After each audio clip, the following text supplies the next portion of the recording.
एक विवाह ऐसा भी। कहानी भाग 6। यही सोचकर मुझे रोना आ गया था, पर बाबा जैसे मैंने कहा वो आपसे बहुत अच्छे हैं मतलब थे। उन्होंने मुझे चुप करवा दिया और एक बार फिर मुझे बताने लगे आपके बारे में। बाबा मुझे एक बार फिर अपने बेटा साहब जी की जिंदगी से रूबरू करा रहे थे और मैं भी सब भूल कर कि वो जिनके बारे में मुझे बता रहे हैं वो और कोई नहीं, मेरे बराबर में बैठे आप बुरे इंसान हो। बाबा की सारी बात सुन उनके पूछने पर कि अब आप बताइए हमारे जाने के बाद आप रखेंगे हमारे बेटा साहब का ध्यान। मुझसे मना नहीं किया गया। याद है आपने उस दिन मुझे पार्क में ले जाकर इस बात के लिए भी डांटा था कि मैंने बाबा से आपके साथ शादी करने के लिए हाँ क्यों करी। बड़े साहिब जी तब मुझे आपके गुस्से से डर लगता था, इसलिए तब ठीक से नहीं बता पाई थी, लेकिन अब इतना डर लगता इसलिए अभी बता देती हूँ। वैसे तो मैंने आपको पहले भी बताया था मैंने आपसे शादी करने के लिए हाँ बोली थी, क्योंकि आपसे पहले मुझे बाबा मिले थे। भले बाबा की तरफ से मुझे पहचानने में उन्होंने गलती कर दी, लेकिन इसमें मेरी गलती क्या थी आप ही बताओ। मैं खुद से बाबा के पास नहीं गई थी, बाबा मेरे पास आए थे। मुझे तो मालूम भी नहीं था वो क्यों मुझसे मिलने आते थे।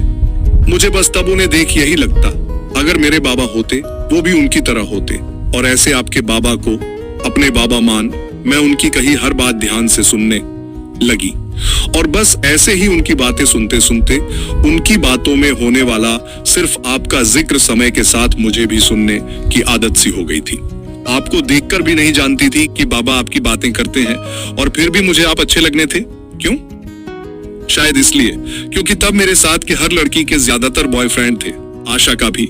बस एक मैं ही ऐसी थी मेरी आशा, और वो भी तब एक लड़के की वजह से धीरे धीरे मुझसे दूर होने लगी थी। मैं परेशान थी, लेकिन मैं ये बात किसी को भी नहीं बता सकती थी।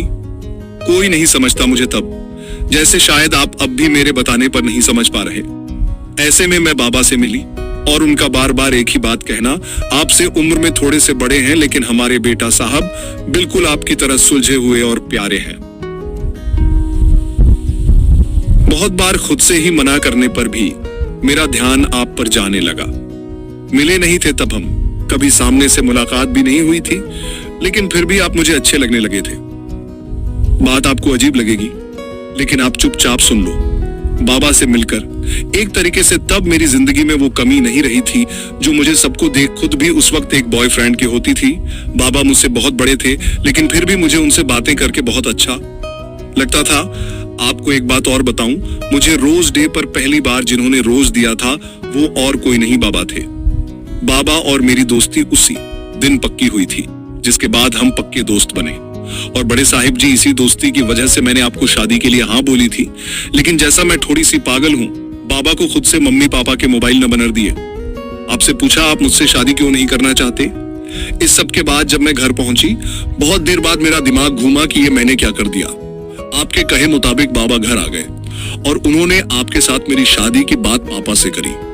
सब क्या सोचेंगे मेरे बारे में, ये सोचते हुए मैं उस रात भी जाग रही थी कि इतने आगे आपका मैसेज, जिसमें आपका पूरा नाम लिखा था, राघव सिंह राजपूत, और बस ये पड़ा।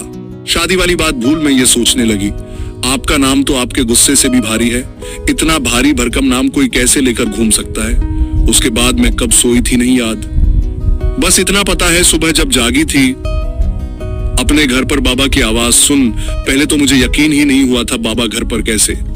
लेकिन जब मैं अपने कमरे से निकली और सामने सबके साथ बाबा को देखा जो आपके बिल्कुल बराबर में बैठे चाय पी रहे थे, मुझे लगा कोई सपना है। लेकिन फिर जैसा आपको भी याद होगा, पापा का मुझे अपने पास बुलाना और बाबा के साथ साथ आपसे मुझे मिलवाना, मुझे यकीन हो गया था आप सच में हो। जिसके बाद तो मुझे बहुत देर तक का कुछ पता ही नहीं है। आप मेरे कमरे में थे, मुझसे कुछ कह रहे थे, शायद कुछ पूछ रहे थे, मुझे याद नहीं है, क्योंकि तब मेरा पूरा ध्यान बस इस तरफ था कि आप मेरे कमरे में कर क्या रहे हो। और बाबा ने ऐसा पापा से क्या कहा कि वो आपके साथ मेरी शादी करने के लिए मान गए। समय में बहुत सारी बातें सोच रही थी, जिन्हें आपने मुझे यह कहकर एकदम से तब भुलवा दिया था कि मैं किसी बात की फिक्र न करूं। दूसरी लड़कियों की तरह मुझे शादी के बाद खुद को बदलने की कोई जरूरत नहीं है। मैं जैसी हूँ शादी के बाद भी वैसी ही रहूं। बड़े साहिब जी, यह एक बात है जो हमारी शादी से पहले कही हुई आपकी बात मुझे जितने अच्छे से याद है उससे कहीं ज्यादा अच्छी भी लगती है। मैं तब आपको जलकुकड़ा मानती थी, ये बात सच है। लेकिन अब ये वाली बात सच है कि आप वैसे बिल्कुल भी नहीं हो। कभी कभी ठोडे जलकुके हो जाते हो, वो बात अलग है, लेकिन आप बड़े वाले जलकुकड़े तो बिल्कुल भी नहीं हो। आप बहुत अच्छे हो, मुझसे तो बहुत अच्छे। सच ही है बाबा, मुझे नहीं मिलते, मैं आपसे भी नहीं मिल पाती और ना ही हमारी शादी हो पाती। आप जितने अच्छे हो मैं उतनी अच्छी कभी बन पाऊंगी नहीं मालूम, लेकिन बाबा और आपसे जो प्रॉमिस किया है कि मैं आपको छोड़कर कभी नहीं जाऊंगी, मैं पक्का आपका साथ कभी नहीं छोड़ूंगी। जैसे आप हमेशा मेरे साथ रहते हो, मैं भी आपके साथ रहूंगी। अब आगे वाली बात कल लिखूंगी, अभी मुझे नींद भी आ रही है और अब मुझे मेरी दवाई भी खानी है, इसलिए अभी के लिए आपको बाय।